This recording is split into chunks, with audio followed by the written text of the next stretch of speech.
When you make your first initial buck, you're super hyped, it gets exciting. Once you figure out a recurring system, let's say you have $10,000 every month, now you're a bit more comfortable, you can still be hungry. Once you hit that $30,000, $50,000 month, especially if it's in profit, let me tell you, it gets comfortable. It doesn't excite you anymore because now you can have a nice car, you can have nice holidays, you can come out to Bali with your girlfriend anytime you want, you can have a nice office space or a nice watch, whatever you really want. It gets comfortable and that hunger fades. And then you realize that the whole money game that you see, on YouTube and on social media, it's kind of like a scoreboard, a status game for you to feel better about yourself and about your business.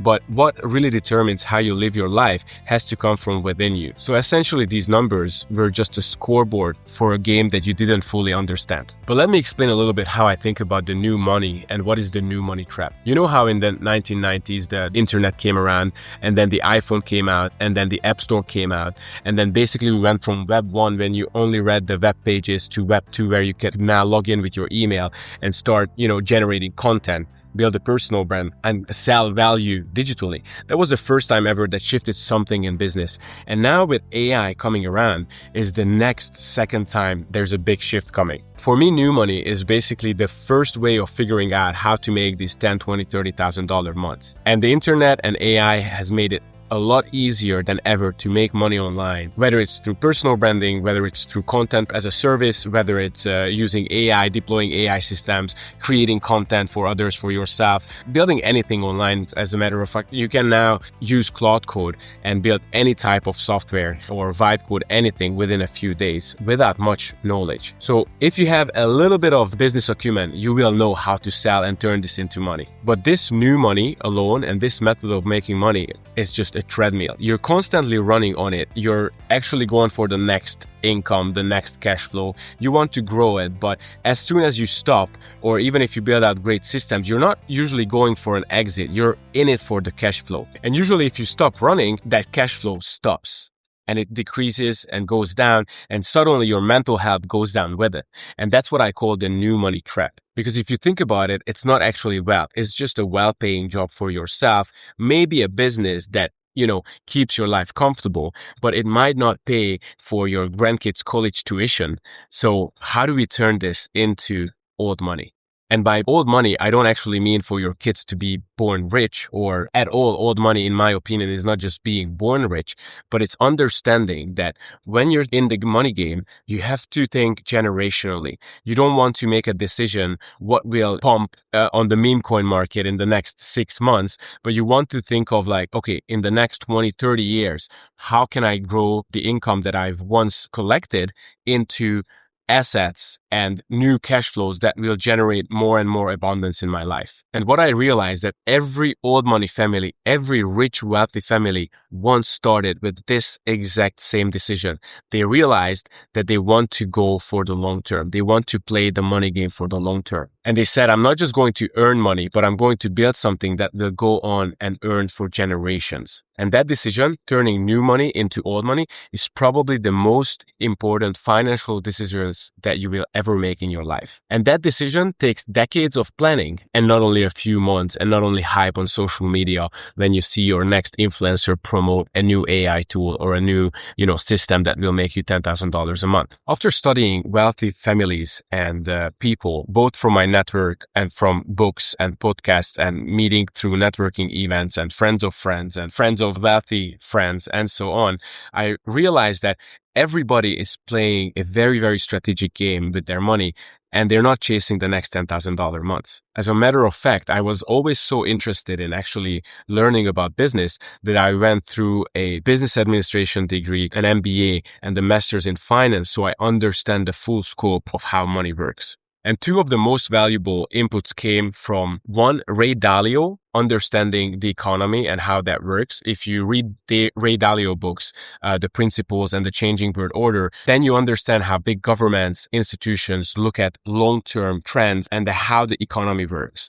And the other one was actually not someone that's totally in the financial game. That was Tony Robbins. When I read Tony Robbins' two books, one, The Unshakable, and the other one, Money Master the Game, I realized what diversification truly means. Diversification in investment means that you're not putting your eggs in one basket. For example, I was always like, YOLO, let me just put everything in Bitcoin. Luckily, I was like at the right time when I started investing in crypto, and it helped me get further in life because I chose the right vehicles, Bitcoin at the time, but I also lost a lot. And I realized that, hey, look, once it goes up, it also comes down, and I don't want to play that with my wealth. That's not wealth building. That's kind of like gambling. So I decided to fully diversify my portfolio. The way I did that is basically I look at a few big buckets. One of them is real estate, like whether it's a REIT portfolio or whether it's physical real estate, depending on what jurisdiction you're in. I personally invest real estate now in 3 jurisdictions.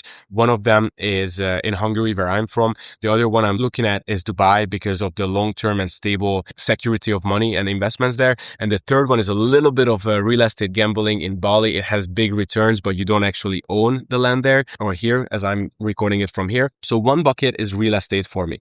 Another bucket is the stock market and the money market.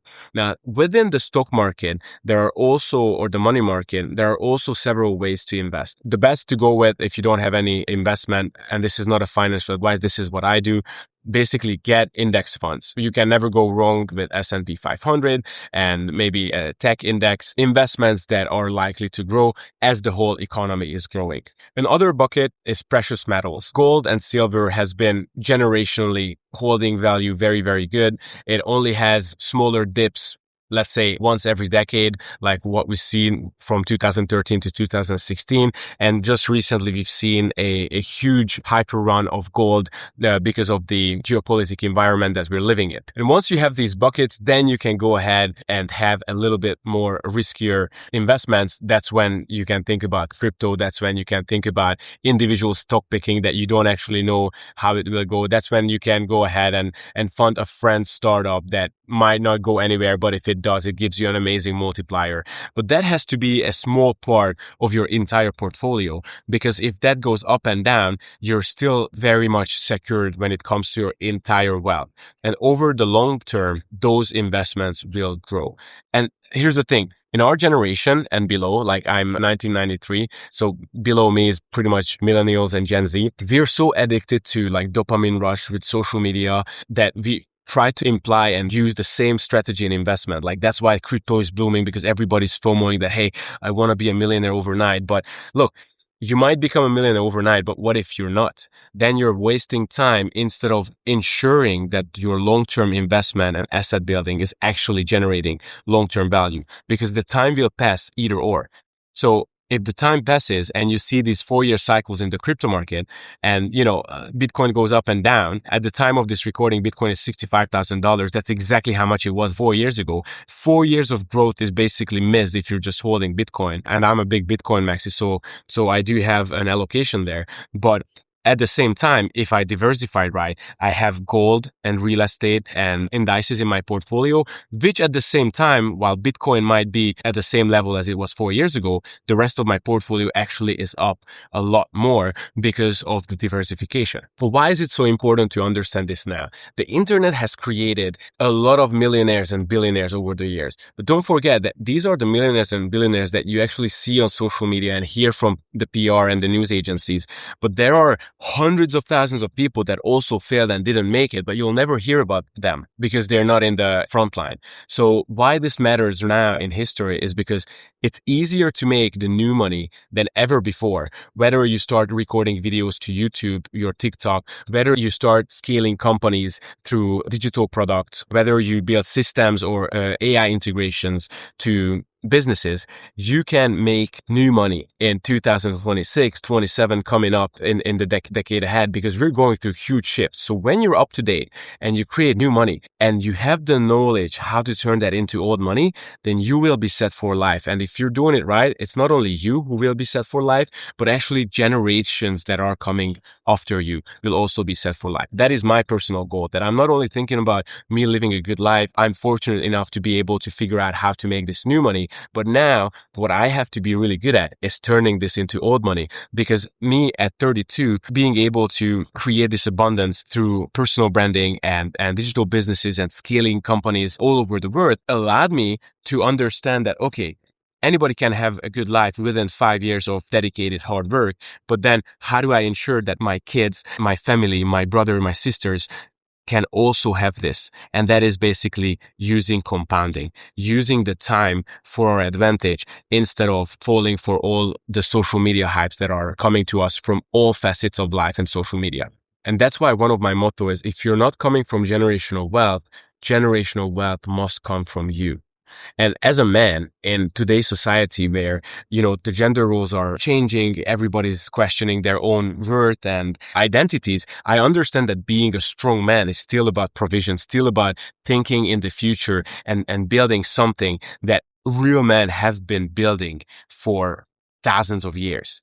And that is your own empire, that is the empire for your future family. That is an empire, a dynasty that you can be the generator of. And it's not about chasing the Lambos and getting the Rolexes, even though I like nice watches. It's like, once you have those and you fulfill your, desires and your insecurities, how do you move on to thinking generationally and building that old money lifestyle and ensuring that generations after you will live a good life? And if you're still in the new money generation phase, or you're not even there yet, that's okay. That's absolutely okay. And know that it's worth it to do it. Start thinking about how to use the new technologies, AI, cloud code. Start building your personal brand. Start understanding how digital work and the whole new money game works. Do not skip this stage. Well, actually, you cannot skip this stage, because without a steady cash flow, you will not be able to turn it into that old money and generational wealth generating investments. But start thinking with the old money hat on, even though if you're just starting out in your new money game. Like, start generating the cash flow and that ensure that 10, 20, 15%, whatever it is that you can put into an investment account, put into a saving account, and then use that money and start allocating into different type of investments. And the right question to ask is, am I building beyond myself, or am I just hustling to live a lifestyle that will perish and will be gone once I'm gone? And don't misunderstand me. I don't have all of this figured out yet. I'm learning as I go. I've never built generational wealth before, but I know the direction and I know how to do it, because I've studied all these millionaires and billionaires and rich families, and now you know it too. The question is, what do you do once you have it? Because someone in every family has made that decision to build this. And the question is, who is it in your family?